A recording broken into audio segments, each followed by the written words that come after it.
You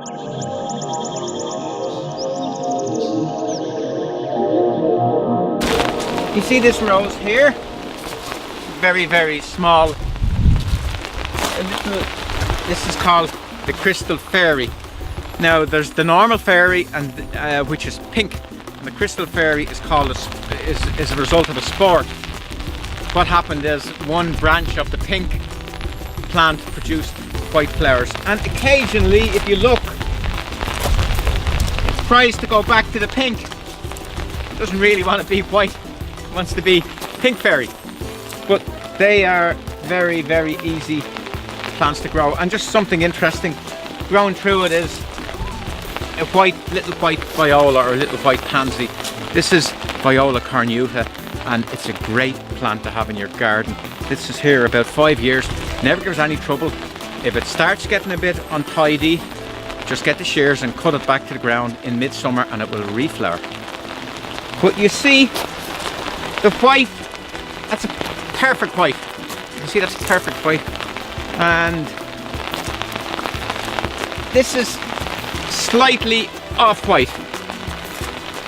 So it doesn't quite match. That's the problem with white borders, because a very perfect white and an off-white, one makes the other look dirty. That rose would be better if it didn't have the pesky pansy grown through it, but what can we do? Here's the flower carpet. This is a flower carpet rose. It's the most popular of all the flower carpet roses. It's used a lot. It's even used for roundabout planting. It's so reliable. It's so easy that you could, in the springtime, if it got too big, you could get a mechanical mowing machine and just mow the whole lot down, and it will still flower that year. It's really, really easy. It has great disease resistance. It's not immune to disease, but it gets very small amount of disease.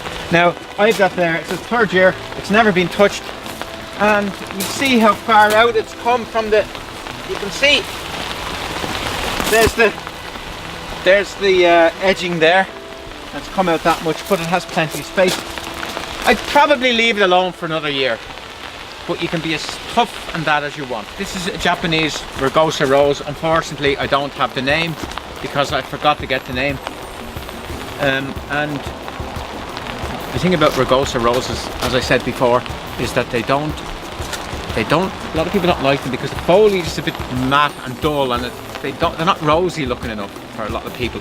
But they flower for a very long time. They like plenty of light, dry soil, and they are scented. They're lovely scented roses. They should be more widely grown.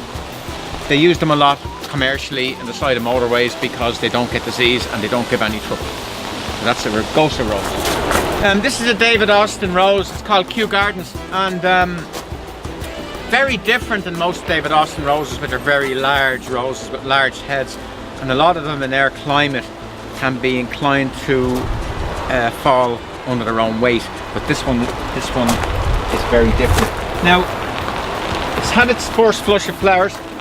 It's either gone a bit untidy, and you can see a new flowers coming behind. You see, so what you would want to do, spend about half an hour, maybe 20 minutes. We'll do that during the week and take away as much of the old stuff as possible. The thing about roses, if I was to cut this back down now really hard, say I was no patience, which I don't have any patience. If I had no patience, after 5 minutes of doing this, I just got out the loppers and chopped the whole bloody lot down, what would happen? It'll just off and go again, and it will flower a month later, and it will probably be in flower up to November. So you can be very, very hard with roses. Now look, I've had enough here. Probably overdoing it, but you see what I mean. That's David Austin, Kew Gardens, and I saw the plant in Kew Gardens, and I thought to myself, it looked a bit sad. I think our one is better than the one in Kew Gardens. You see this plant here? It's the Angel's fishing rod, and this video is about roses, but I keep changing my mind as I go along. And what's interesting about this plant is that it's better. It's the sum of its parts is better than each individual part. Its overall effect is loose and airy. You can imagine the angel out fishing with his fishing rod. That's not the only reason I mentioned this plant. I didn't plant it here. It just arrived here. Don't know, we sell it in the garden centre, so somehow or other some seeds got out here and I happened to notice it. And it's just perfectly placed at the curve. Just sort of hangs out real cool. And that's just an example of knowing when a weed is not a weed, but weed is a plant.